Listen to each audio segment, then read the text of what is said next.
Thank you so much. You go by Kevin, right? Yes. Okay, so we are very pleased to have Kevin Morrison presenting today. This is a Colgate Professional Network sponsored reunion college. The professional networks have been around for about 4 years. The goal of the professional networks, well, one of the goals is we want alumni to be able to connect with one another and with current students and certainly recent alumni of Colgate around shared areas of expertise or career fields that they are interested in. So the professional networks have provided many opportunities both through on-campus and regional networking events and most recently online networking events for Colgate affiliated folks to get together, share expertise, provide job opportunities, job leads, mentorship in career fields, and the results have been really wonderful and promising so far.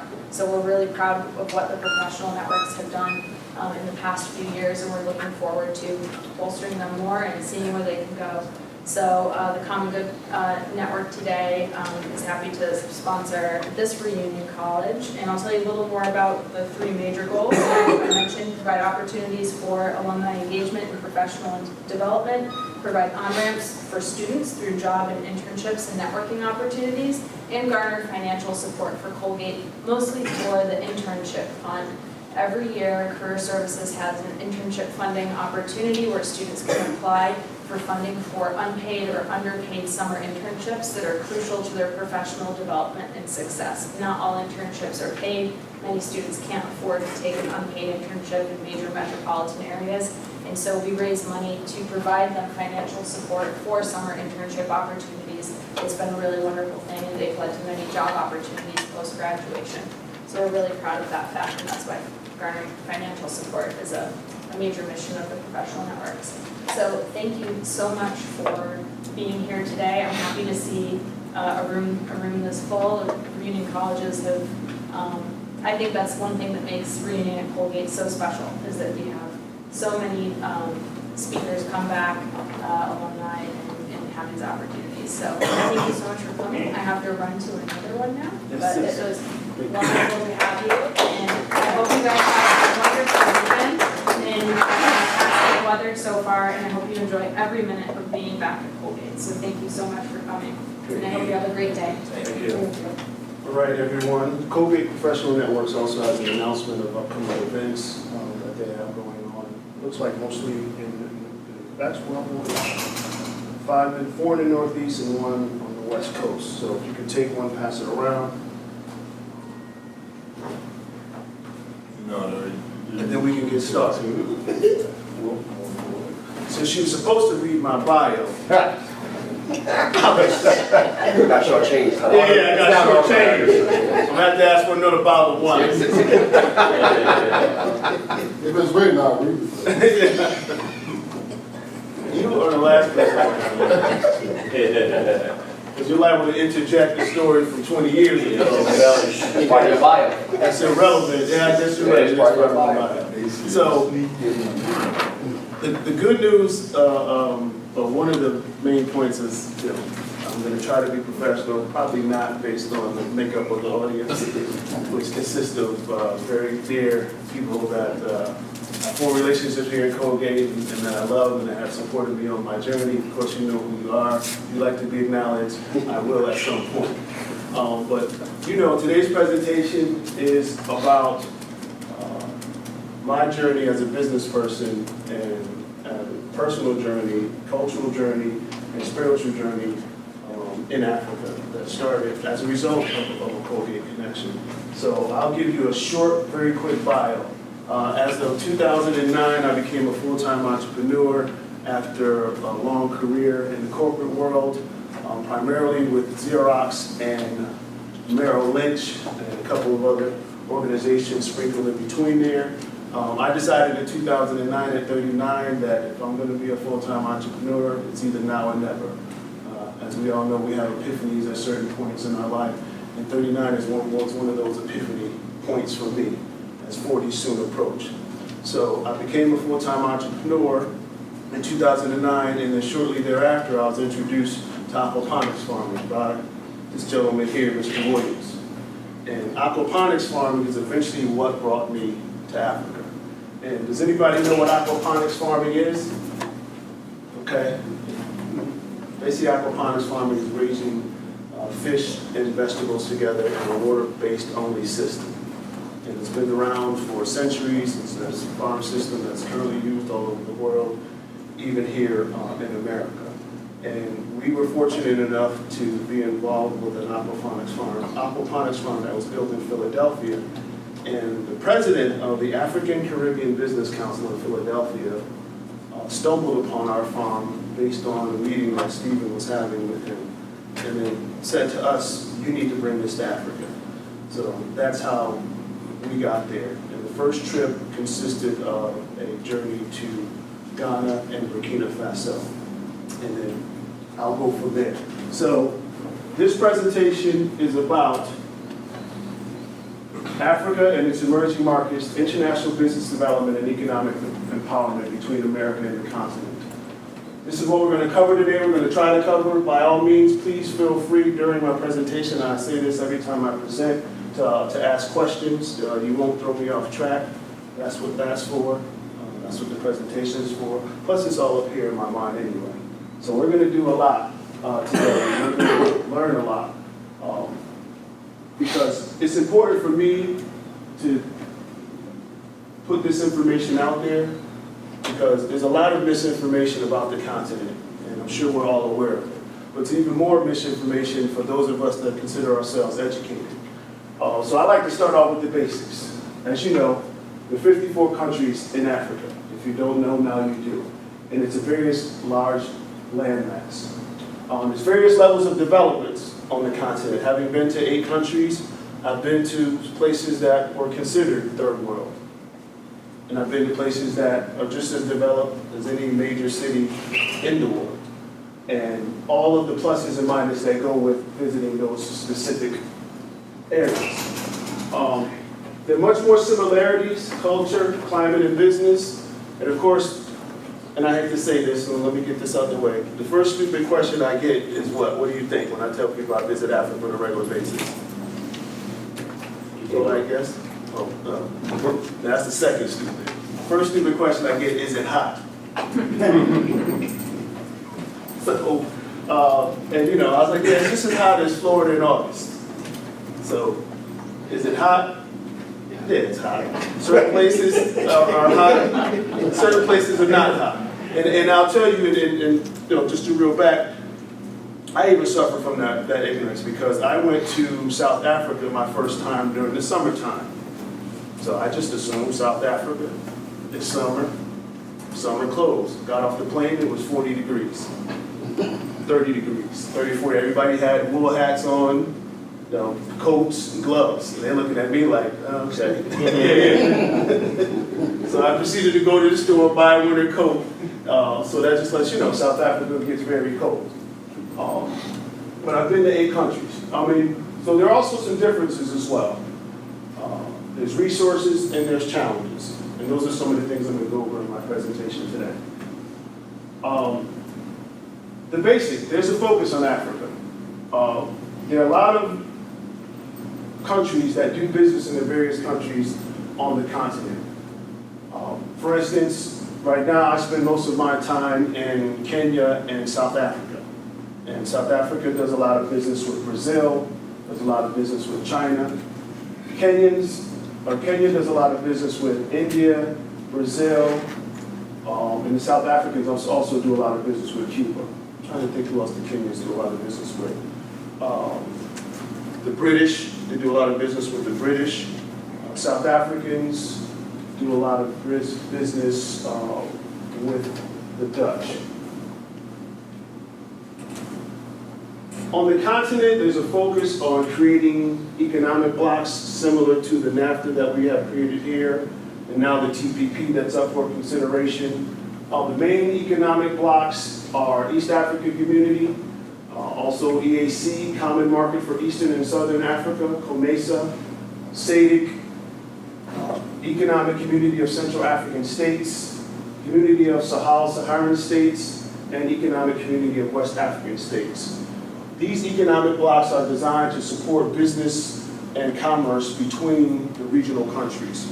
And recently, continent-wide, several countries, specifically Ghana, and I can't remember the second one, just announced that all Africans will be able to travel to Ghana without the need for visa. So there's a huge focus on developing business relationships within African countries and of course the rest of the world. As I stated earlier, we were invited to Africa to expose aquaponics farming, and we attended that. That exposure was gained through a trade mission. And trade missions are one of the best ways to be introduced to any country, for those of you interested in business.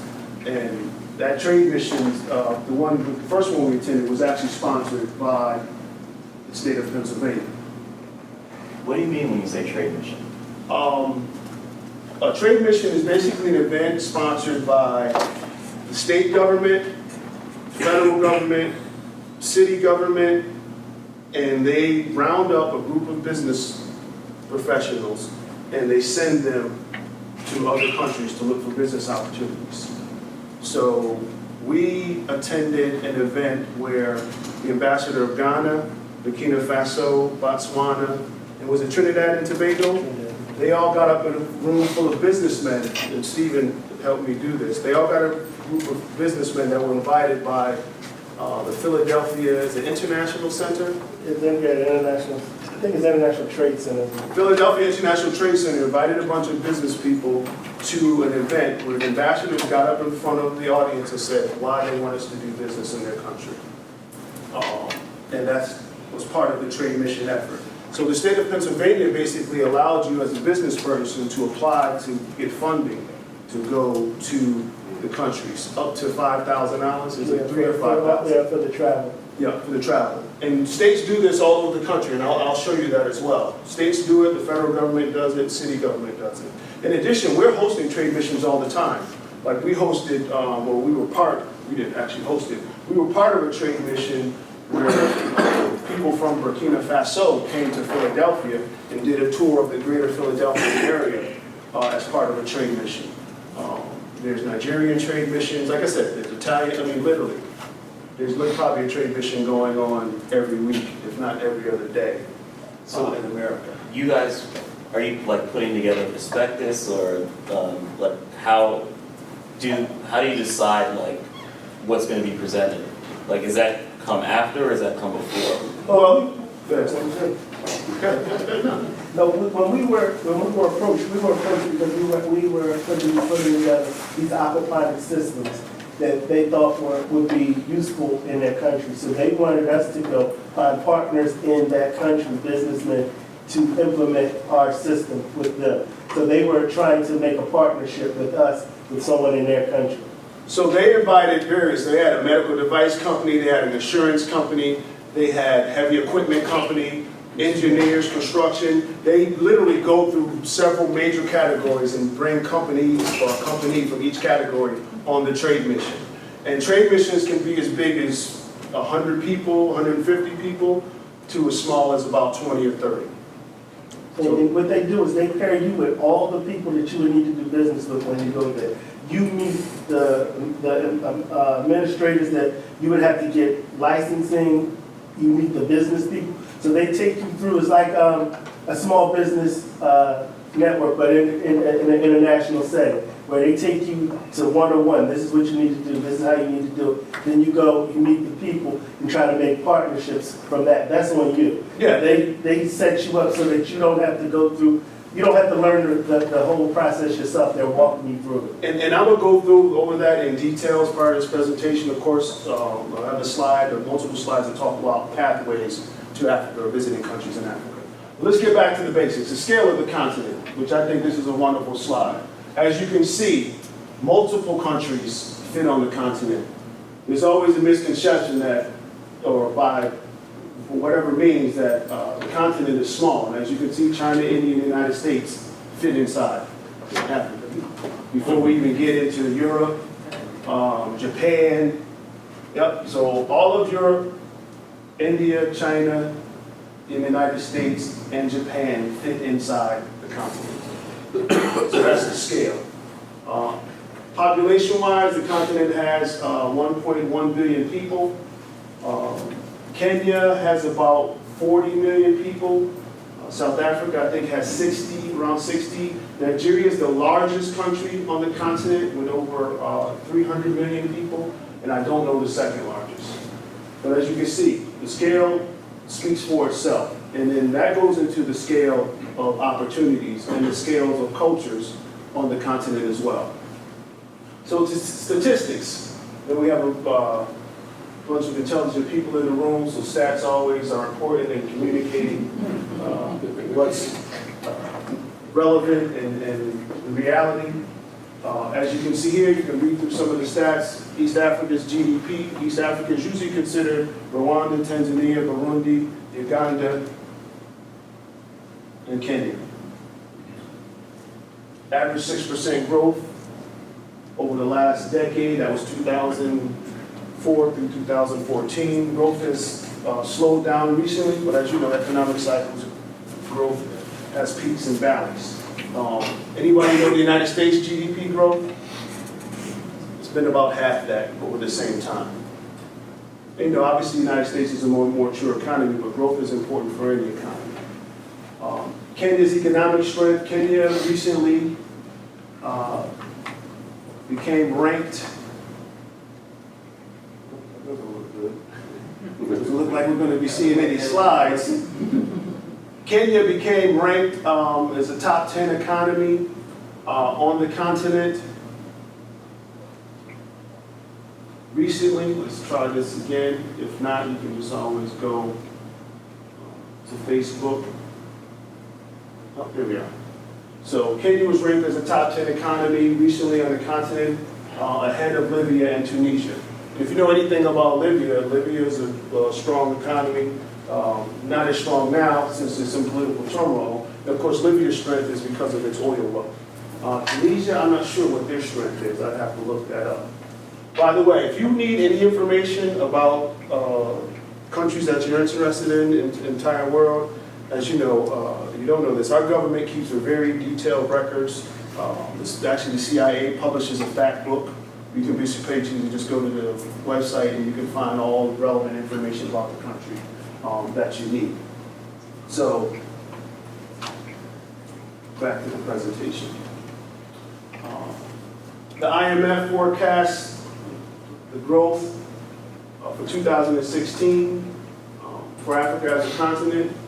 And then the last bullet point I like to point out, which is very, very real and a very huge opportunity.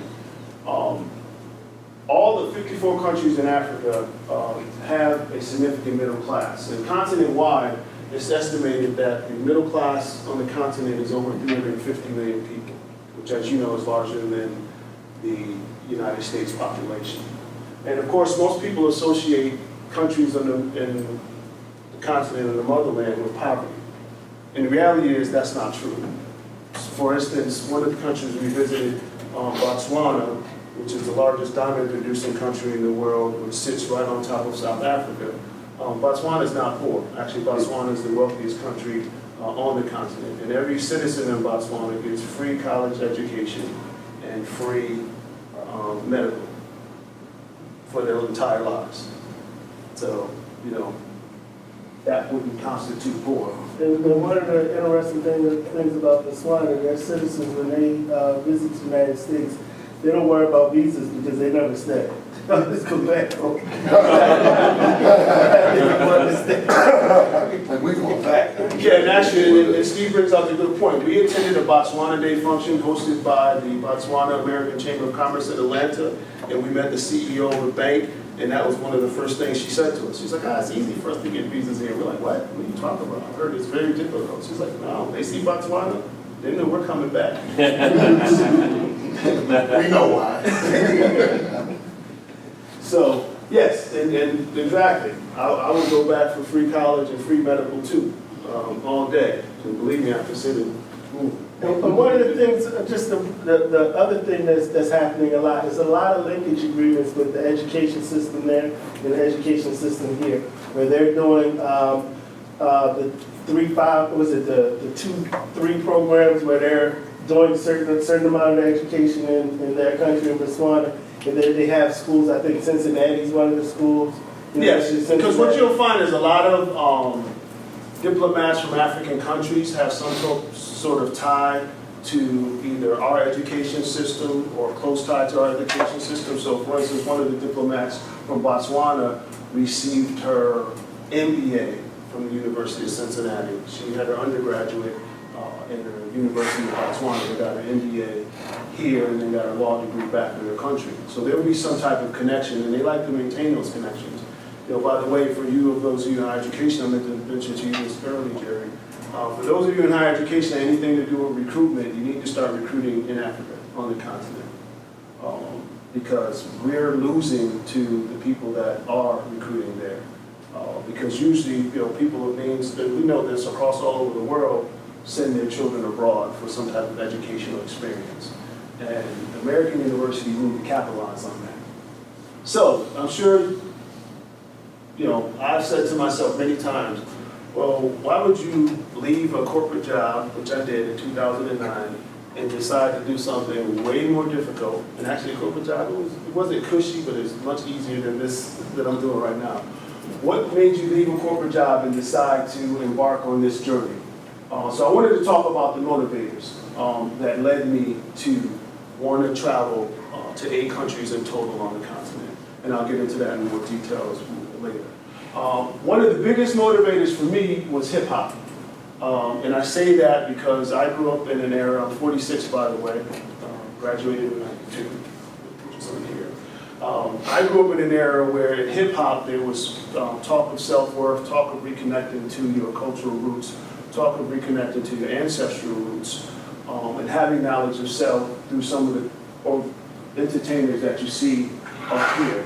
And the reality is, the other motivator was self-worth. You know, we live in a society where self-worth of a person of African descent is not front and center. It's not. And it hasn't been, some would say forever.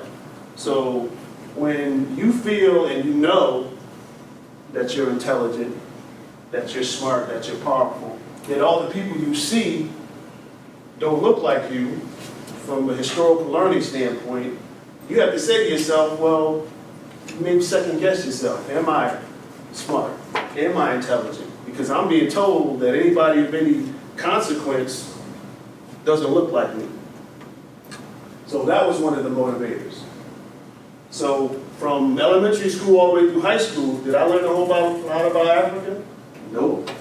Did I learn anything?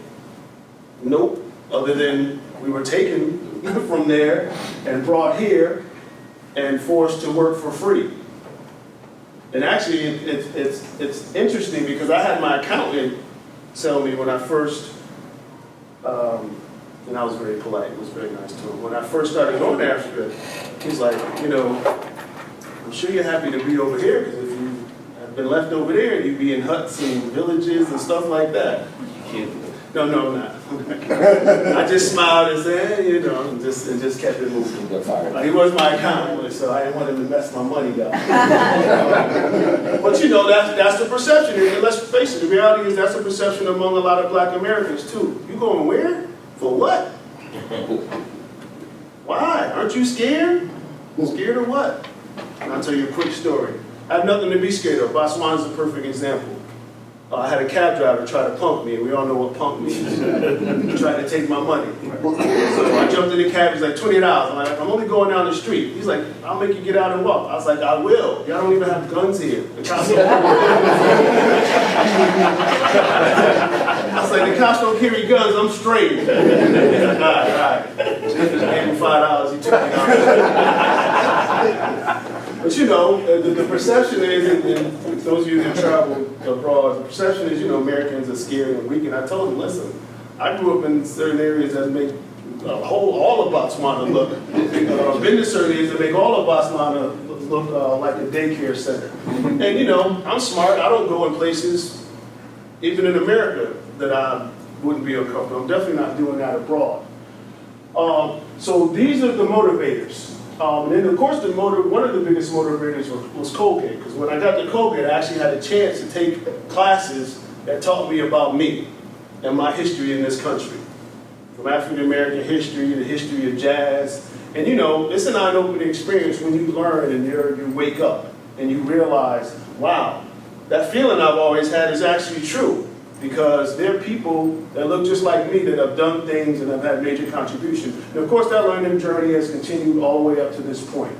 So it was nurtured by Colgate. Classes, professors. One of my most significant professors was from Burkina Faso, Professor Max Hilaire, when he was here. And he kept saying Burkina Faso. He was very proud of his country. And at the time, I was not as wise as I am now. I'm like, why are you talking about Burkina Faso? We don't know where that is. So 20 years later, to have me visit as a guest of the government of Burkina Faso, guest of the ambassador, was, you know, a tremendous experience for me. And the first person I thought of was Professor Hilaire, because he used to talk about his country. And Burkina Faso, for those of you who don't know, is a country in West Africa. It's a predominantly French-speaking country. It's a former French colony. It's next to Ghana and Nigeria. It's in West Africa. And that was one of our first. Now, one of the main motivators as an entrepreneur, of course we were brought there to do business. And the business opportunities abound, and I'm going to get to that in general. Another motivator, legacy. I wanted to leave a legacy for my family, for people here in the audience. I wanted to leave a legacy for my children. Another motivator was freedom. I like being free, now that I'm an entrepreneur. So in order to do that, I got to keep making money. So freedom is my motivator, and that's one of the reasons I go back and forth to Africa to make money so I can enjoy freedom. Definitely a challenge, and I say a challenge, some of the basic challenges should be easy for you to understand or interpret. Language barriers, even in the English-speaking countries, language barriers. Business, difference in business. The African countries I do business in, or have tried to do business in, there's a much different pace when it comes to getting things done. And that's one of the biggest challenges. And then the final motivator that occurred for me was a documentary that I saw called Blacks Without Borders. And I would encourage you to watch the full video, and we'll watch the actual clip here. And our AV guy is going, so I don't even know if we have sound.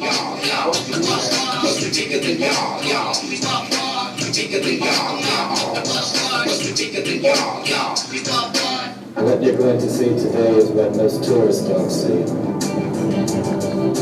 I just don't want to lose the impression that you can come here, put a stake in the ground, and everything's going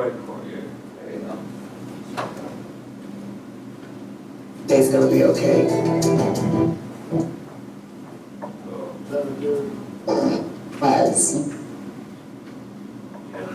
I've seen brothers and sisters come with that attitude.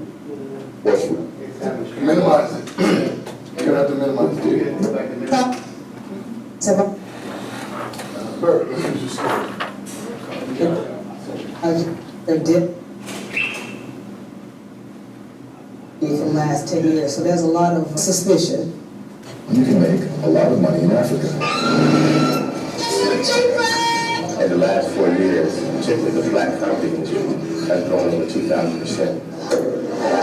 We are the fastest growing satellite company in Africa. We did not conceive that we would be on the back end of a $1 billion transaction.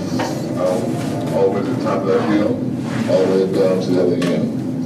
I've got over $30 million invested in South Africa. I'm a capitalist. I'm truly here for the purpose of making a good business. Anybody that comes here for, in business, for any other reason, one would have to question what they're here for. The quality of life here is very high. You've probably seen some of the homes that people live in here. They're nice, aren't they?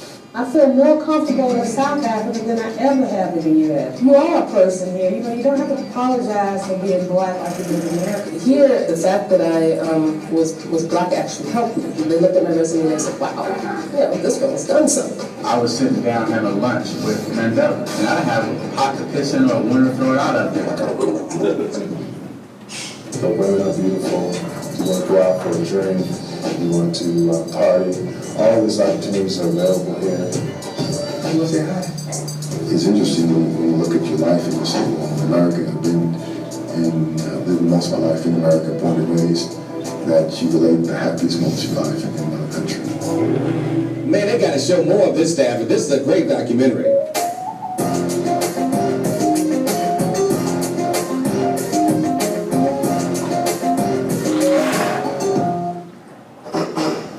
So you can see, there's a full documentary, and that was actually probably the final nail in the coffin for me from the motivation standpoint. I already knew that there was great opportunity there, but the fact that someone documented it, and documented individuals from America that have achieved success career-wise, and not just money, career-wise in Africa was the final motivation that I needed. So those are the motivators.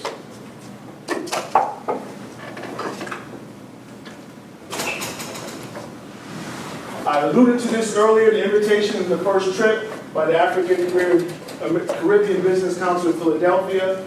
Our first trip consisted of Ghana and Burkina Faso. We were invited to Ghana to demonstrate aquaponics farming, invited to Burkina Faso to present aquaponics farming. Now on these trade missions, the Kareem asked about it earlier, what do they consist of? When you participate in a trade mission, you're a guest of the government. So when you participate in a trade mission, you get treated just as that. So we were driven around by government limousines the whole time we were there, basically big SUVs. We had the opportunity to meet ministers, which are the cabinet level people for the individual governments in Ghana and Burkina Faso, all the way up to the Prime Minister of Burkina Faso and the Vice President in Ghana. The Vice President at the time is now currently the President of Ghana. Has it been all peaches and cream in the motherland? No. We've had failures, and aquaponics would be the first failure because we don't have a farm built yet. We've had another failure, second failure, exporting hair care products to Botswana, and I'll get into that in a little bit more detail. And we partnered up with someone who didn't have business skills, so that was a failure. First success, exporting hair care products to Kenya, and I'll get into that as well. And then continued efforts. I mean, literally, at this point, from an opportunity standpoint, business standpoint, we've been approached for everything, from telecommunications, to mining, to heavy equipment, locomotives, to railroad sleepers, to fashion. What'd you say? Concerts. Yeah, concerts. Got to add concerts on it. We've been approached on everything. And what I'm doing now when it comes to opportunities in the motherland, obviously it doesn't make sense to try to do everything. So what I can't handle, I just pass on to people that may be interested in it. Yes? So when you say you're being approached, you find yourself, because I had no idea you had a background in aquaponics or in hair care product industry. Do you find yourself sort of starting more as a broker to becoming a liaison to people who are actually in those markets and then brokering the relationships between the respective requests and then the people who actually are in that market? We have done that, and we're in the process of doing that. So I'll give you an example right now. There's an American that's taken over the national lottery in Kenya. He's from Detroit. So we're brokering, finding employees for him in Kenya. So some opportunities we broker, some we just pass along. You know, you can't do it all because there's only 24 hours in a day. So I'll pass them along to anybody that's interested, and you'll have my contact information. If you're interested in the business in at least the 8 countries I've been to, which I'll get into, I'm more than happy to pass that opportunity along to you. So, another question before I continue? Okay, so let's talk about the pathways to Africa. Let's get the first myth out of the room, or the first myth closed. It's low cost. Anybody ever traveled to any African country? Okay. The plane tickets are expensive, and the hotels are expensive. Where'd you go? I did business in 20 different African countries, but I've been to Kenya, South Africa, Ghana. None of those are cheap. Really? Because I fly for under $800. Right. I think my plane to Accra was $800, but obviously South Africa is a lot further away. So In South Africa, Again, you can- 1,200 is what I got, but you can do under 1,000 now. good. So I travel pretty much between $1,000 and $800 round trip Between the US and. between the U.S. and Kenya and South Africa. So to me, that's low cost from a travel standpoint. Anybody ever fly to California, it's going to cost you about $600. How do you do that? Is it like a cargo ticket? No, just regular airfare. I subscribe to a couple of websites to get alerts, and when the alerts pop up, and which they do every week, Delta flies to Kenya with partnership with KLM. I fly Delta 80% of the time. Qatar Airways, Turkish Airways. He sent me an alert about 2 weeks ago, and it was for a flight that was for $757. Round trip to South Africa. Yeah, this is like 2 weeks ago, he sent me something, because we're planning something to do something there. And here's the other good thing about now traveling to African countries. From a traveler standpoint, you want ease of travel and comfort of travel, business or tourist.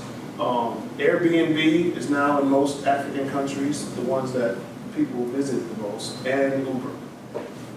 So from a travel standpoint, you got your Airbnb app and your Uber app already on your phone. Works the same in South Africa and in Kenya. My last trip, I stayed for 30 days. I used Airbnb the entire time. For those of you that use Airbnb. If not, I would recommend you look at it too. So Pathways to Africa, low cost. You can do it on your own, not that you have to. Remember I talked about the trade missions. And trade missions are just one type of mission.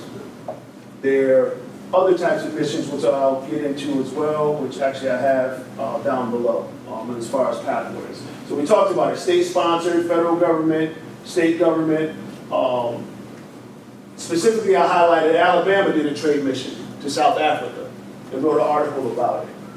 So that speaks volumes. Alabamans, not that Alabama's bad, but Alabamans going to South Africa to do business. We've come a long way. Nigerian trade mission to the United States. There's a YouTube video, a bunch of Nigerians coming here to do trade missions. Travel groups you can approach. There's a lot of travel groups that organize trips to the continent. If you want to do it on your own, I would say the best way to start is either call the embassy of the country or visit the embassy. As you know, on the East Coast, it's pretty much easy to access the embassy even face-to-face in DC or in New York City because they usually have consulates. Tourism board of the country, specifically South Africa, is a country that has a tourism office now located in the United States, and they sponsor a South Africa week every year in New York City, where that week you get a chance to learn about the cultures of South Africa and the opportunities to travel in South Africa. And then of course, the last two universities, high schools, preparatory schools, have types of educational missions, charities, which sponsor charitable missions focused around education, healthcare, religion, so forth and so on. So there are multiple ways to travel to continents, or countries on the continent. So here are some pictures. I don't know, can you see those well? Should I cut off the lights? The shade. The shade. So these are pictures of Nairobi, Kenya, downtown Nairobi,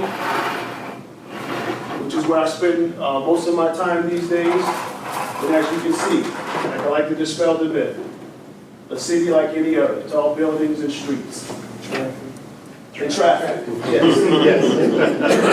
Yes. Similar to New York City. Oh, it's lots for hours a day. Really? Yeah. Yes. Yes. So you've been there, and as you know, the creature comforts are there. So they have a version of Starbucks. It's called Java House, which is where I spend the majority of my time when I'm not meeting with customers. And I'll give you a talk about the customers that I meet with.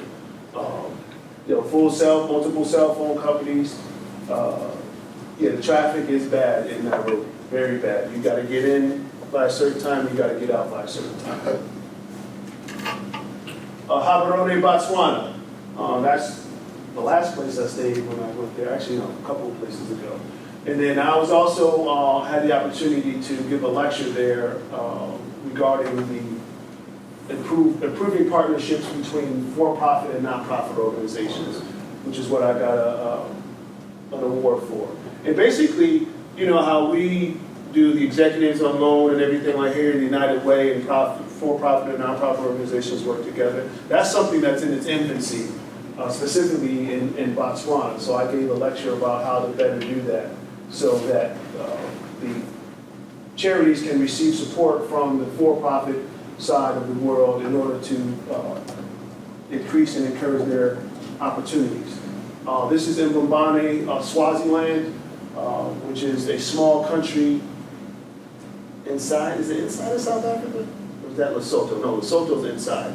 It's a small country next to South Africa and Botswana.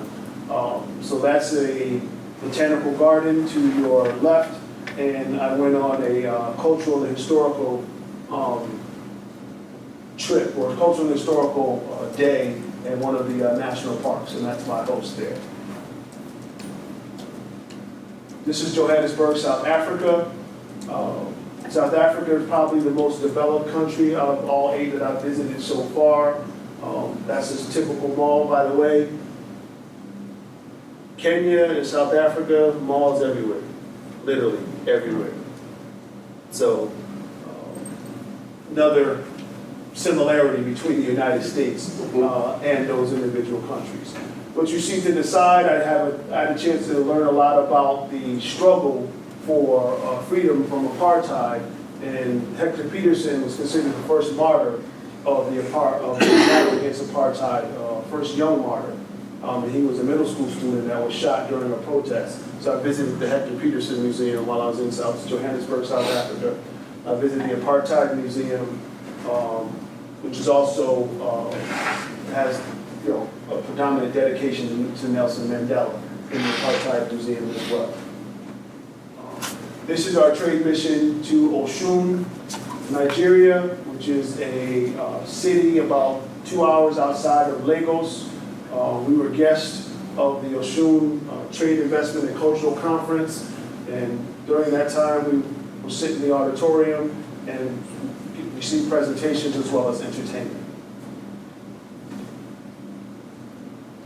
Opportunities for exchange. Business-wise, that was already talked about, which is what this is mostly about.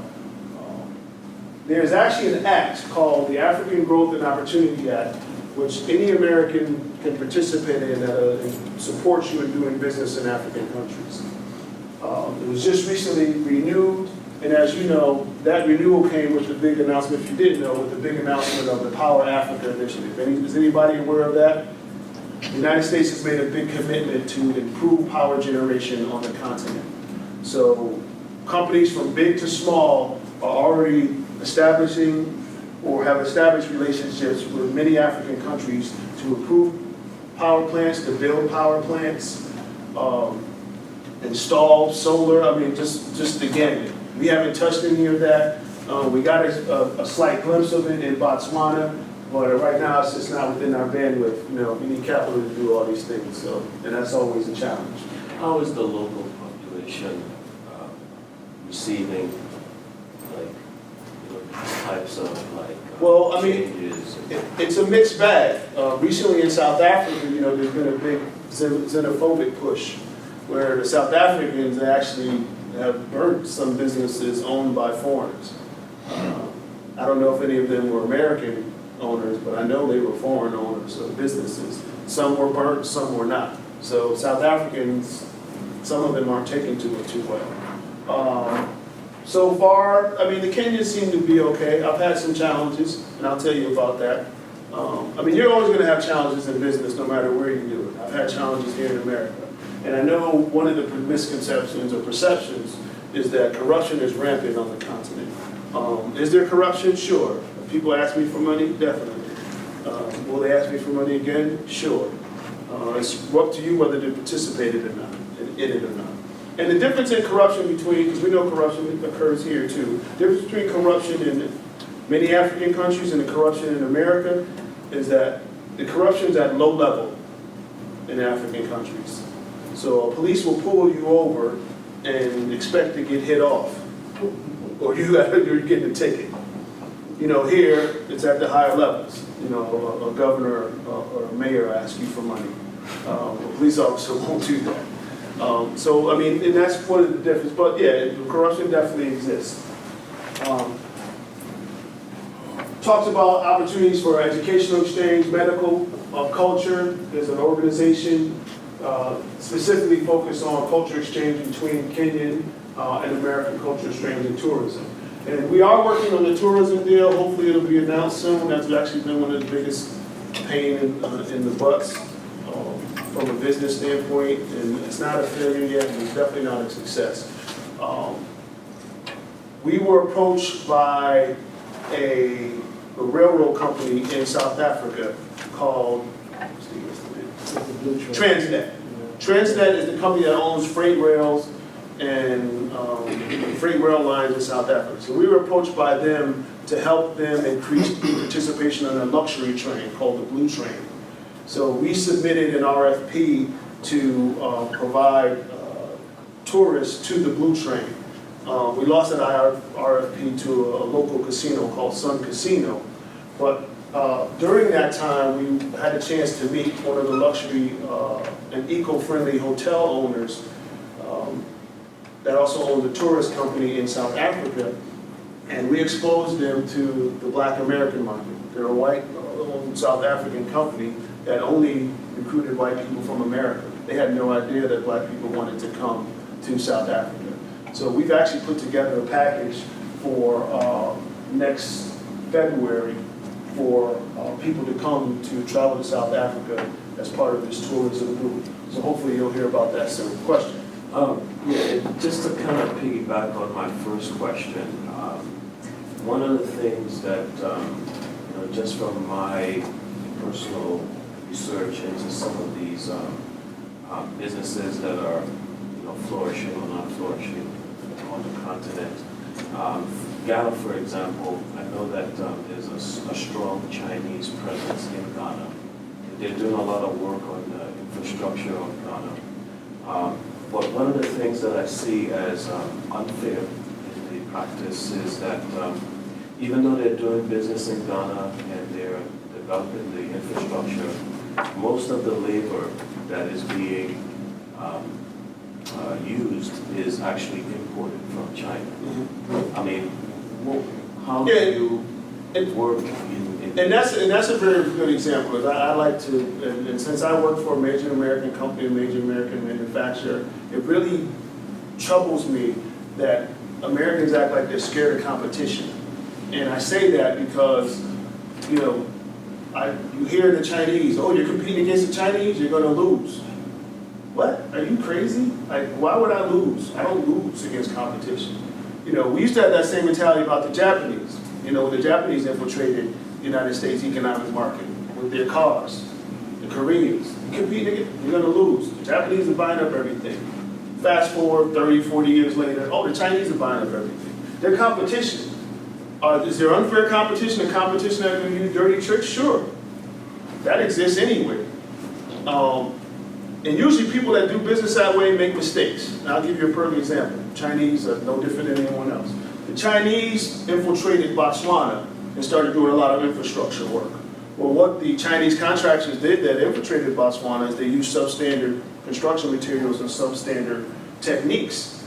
And they built a brand new airport. Strong gust of wind came by, roof blew off. Parliament, within weeks, maybe within days, stopped all Chinese construction work in Botswana. So is that an opportunity for another construction company to come in there and do stuff? Yes, it is. You need to be in a position to do that. So the Chinese are competition just like anything else. What the Chinese have done, just like other countries, they're smart enough to penetrate the African countries. Because as we know, if you didn't know this, the majority of resources, raw materials used in the world come from the continent. And you just look it up. As the ambassador of Botswana said when she started telling us about her country, and people were like, really, really? Google it. Raw materials for cell phones. We already know gold, diamonds, oil. 75% of the world's chocolate is produced in Africa. I mean, the list goes on and on. So what other countries are doing is they're getting access to business relationships to get access to the resources. And in exchange for resources, we as Americans can bring knowledge and expertise to the table.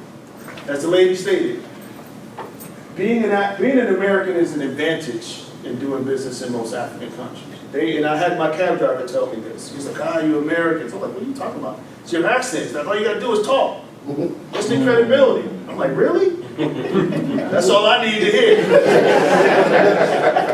You talk more often.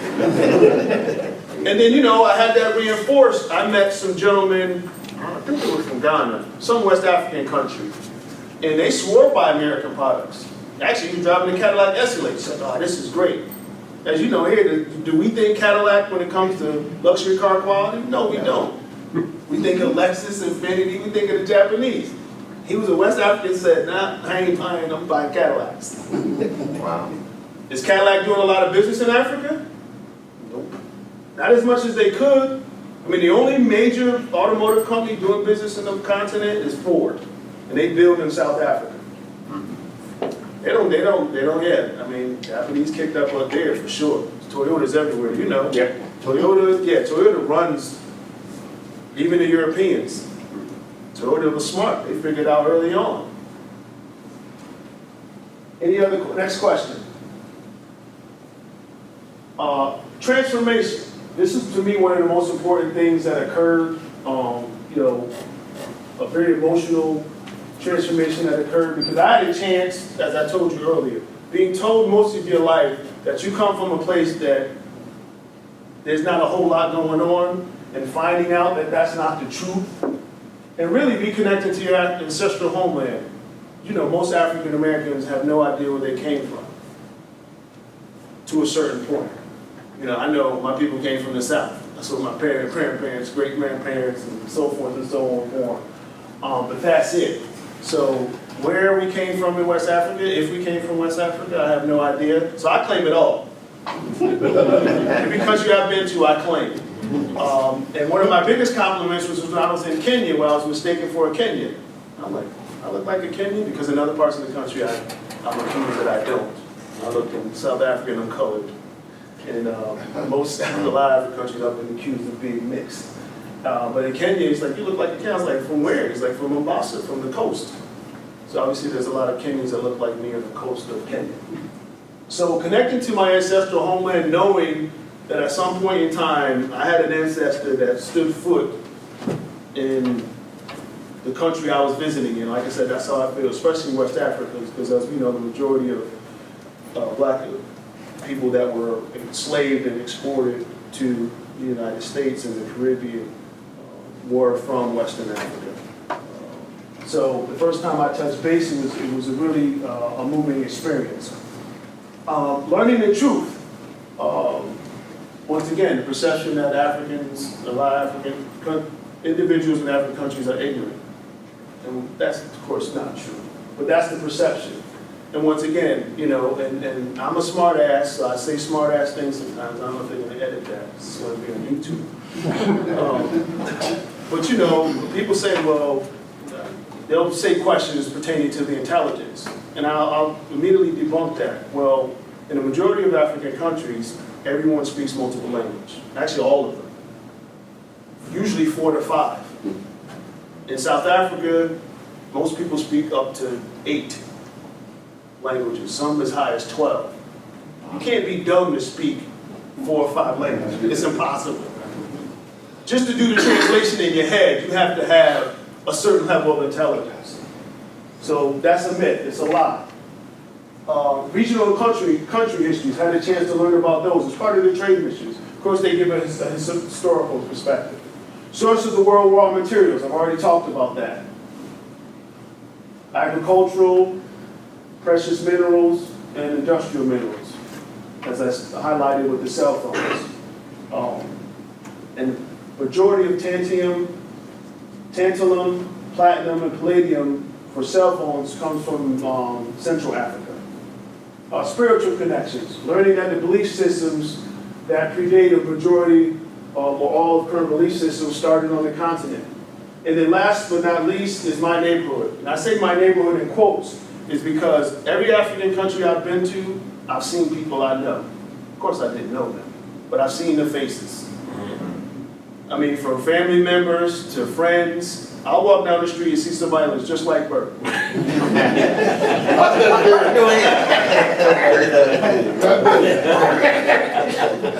No burgers over there. At least we got to the end before Hans started heckling. I want to see somebody just like Mr. Giles, or I want to see somebody just like Sharon, like Danielle. I mean, literally every trip. And you know, you do a double take, and it's funny, a friend of mine is, and with our last visit, like, stop staring. I was like, how? I'm sorry, I can't help it. Stop staring, but I recognize their faces. And to me, that was a very moving experience. And that's the thing I tell people here too, because I've had, you know, once again, our perception in the rest of the world, by the way, is not the best when it comes to intelligence. And here's a perfect example. I run a school, by the way, here in the States, and one of my students like, oh, the Africans, they're different. I'm like, what do you mean they're different? Well, they look different. I'm like, really? It's like, they look just like you and me. And he was dead set to believe that he can know what an African person is by looking at him. And we know you can't. That's impossible. So, we need to do a better job as Americans in exposing ourselves culturally to the rest of the world, because we're missing out on an opportunity. We have 5 minutes left, which is perfect time for Q&A. Questions? Yes, sir. There's African communities in New York City, like the Bronx and other places. Yes.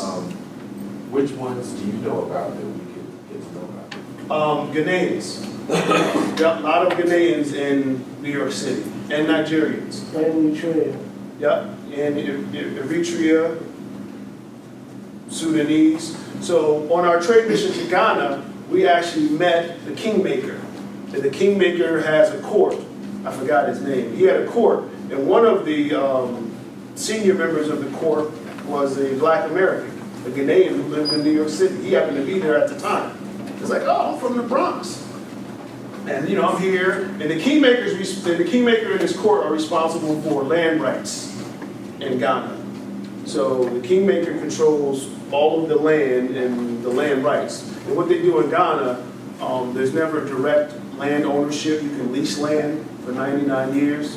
So that's what we were talking about when we were talking about the farm. And so there are a lot of Ghanaians. I would start with Ghana, Nigeria, South Africa, Kenya. And those countries, specifically Nigeria, South Africa, and Kenya, are the economic bellwethers for the region. So Nigeria is the largest economy on the continent, of course the largest economy in West Africa. South Africa is the second largest economy, but Nigeria and South Africa trade places. They're in heavy competition. Of course, South Africa is the economic bellwether of Southern Africa, and then Kenya is the largest economy in East Africa, the economic bellwether of East Africa. I haven't been to any North African countries yet. The North African countries that are economic bellwethers, I think the largest is Egypt. Is that right? Yeah, the largest economy is Egypt, but then there's other economies that are strong as well. Next question. So obviously I don't know anything about hair products, aquaponics, investing, that's what I do. So what do we know about the equity markets out there? Well, it's funny you mention that, because we were approached. We were trying to broker a deal, but nobody would touch it. Maybe we can talk. There was a pension fund in South Africa that wanted to deploy some money outside of the country. And I forgot the scope of the deal. You remember, Steve? I can't remember. 50 million they were looking to invest outside of the country, but there were some parameters that either they couldn't meet or nobody that we shopped it to. And we only shopped it to, what, 4 or 5 people were willing to touch it. But there's plenty of opportunity from an investment standpoint. As I told you, saw the statistics, 350 middle-class million people. What the upper middle class are on the continent, I have no idea, but it is a number, and that's a market that you can tap for you. How do you even start a conversation like that? Do I walk into a consulate? I would start with an embassy. Yes, are you doing this on behalf of your company or yourself? Myself. I would start with an embassy or the local. If there's a local African country like business council, like in Philadelphia. Where do you live in the city? New York, Yeah, there's one there. I can't remember the name of it. So I would approach them, the consulate in New York and the embassy, about doing business there. Is there some place that's published where you can go to find out about these state and? Usually the state's websites have, in Connecticut, which I'm from, there's a Department of Economic and Community Development. They publish information about doing trade abroad, and they actually have a department dedicated to it. By the way, yeah, every state has a department dedicated to helping you do business abroad. And some of them even have specific countries assigned to specific people. Like in Pennsylvania, the gentleman assigned to West Africa, that's all he did, was West African countries. So it wasn't all of Africa. No, he just had West Africa. Just had West African countries. And he was a former immigrant from Chad. So he spoke the language, he knew the culture, and he organized the trade missions. So you'll probably find that. Like, so there's designated people for maybe, Italy and Spain in an office, and that's all they do. They focus on Italy, people from Ohio doing trade in Italy and Spain, and vice versa. Is there such a thing as like oversaturation of a market, and can you get that kind of information from those? Yes, you usually can. If not, at some point you're going to have to pay for the information. Let me get that out there. But yeah, usually can get as much free information from the State Department as possible. But oversaturation, I mean, what is that? What market is oversaturated in America? Can somebody name one? All the profitable ones. Are there still people entering that market? Of course. Exactly. It's tested. Yeah. It may be oversaturated, but But some information that you can use to. to see where the people that dominate the market are doing it wrong, so you can get in where you fit in. Yep. Yeah, they usually provide that. Once again, the duty of these individuals is to help you. So you ask them for as much as you can till they say, I can't help you. And that usually doesn't exist because they're designed to help all the way to getting you money. States out there are lending money to entrepreneurs to do business abroad because they're filling that gap that the commercial banks have kind of fell off in the last few years. You got a question, sir? Have you seen any opportunities in media like magazines, newspapers, web development? Let's talk. Okay. Yeah, big time. The great thing about the continent for your industry, most countries there, the digital wave isn't as strong. People still buy magazines. Good. They still sell magazines a lot in Kenya. Good, okay. Yeah, actually our last trip we were approached to advertise in a hair and beauty magazine. Okay. You need to talk. Yep. Any other questions? No? We're only a few minutes past. Well, thank you for the opportunity to share this information with you. As I stated, I wanted to do this because I've been traveling to the continent for the last 6 years. Has it been 6 or 4? 4 years. I've traveled to 8 countries. I've probably been 15 to 20 times now. I've lost count. Like I said, we're doing hair care products in Eastern Africa, and the main manufacturers I'm dealing with are a company called Chapman Products, which makes salon, shampoo, conditioners, relaxers, finishing products. Second company we're dealing with is a company called SkinX. They do men's shaving products and products for beards. We're doing business with a company called Easy Lock Hair Tool. They make a tool for interlocks, sister locks, and dreadlocks. And then we're doing business with a company called Bolton Shears, and they make the cutting shears, taper shears and regular shears. Those are the 4 companies that we're exporting products to East Africa for. Yes? Can you give us a little more detail about the export, cost-wise, how you deal with that aspect? Well, product is made here. Yep. So most of the major shipping companies have a export business, of course.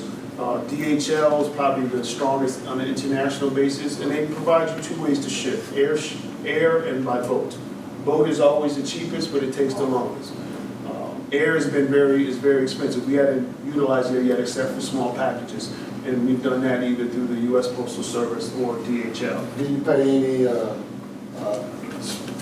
would say, tariff home country? for Yes, example? the tariffs vary anywhere from 10% to lower.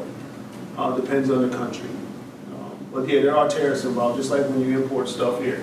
There are tariffs involved. And of course, as a business person, you just need to make sure that you can earn enough profit to cover the cost of the tariffs. Like, you know, hair care products. The reason we cited their hair care products should be obvious, because they're black hair care products.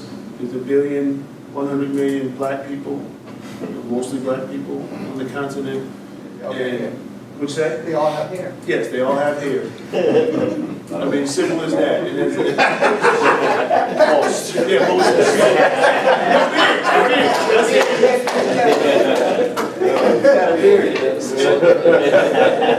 And as I tell people, if we penetrate 1% of the entire continent's market, that's going to be larger than the entire black population of America. So, I mean, it's 1% is what, 100 million people? Is it 100 million? Yeah. So it's simple. When you're looking to do export motorcycle parts to South Africa, once again, opportunities.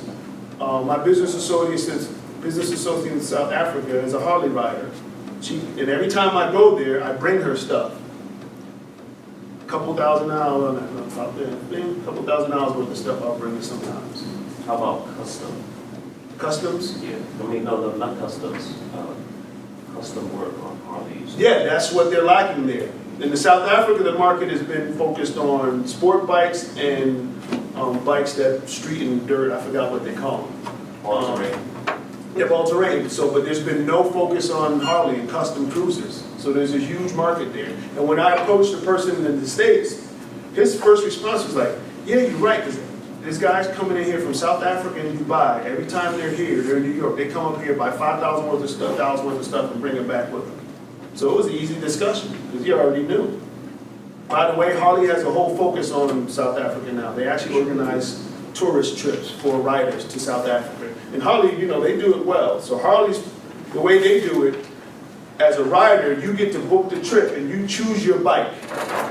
So when you get there, you go to the dealership, bike's there with your name on it, all geared up, you just jump on it and you start riding up the coast. And as you know, the coast of South Africa is one of the most beautiful in the world. I haven't been there yet. Unfortunately, I don't do any tourist stuff. Every time I go to South Africa, I'm in Johannesburg all the time. I haven't gone to the Cape Town, and Durban, which is the East Coast. Cape is the West Coast. I think something like that. So, but yeah, that's what we're doing here, and hopefully we'll do more. I plan on living there one day, so you're all welcome to visit. But once again, I want to thank everybody for coming. Thank you for allowing me this opportunity to share with you.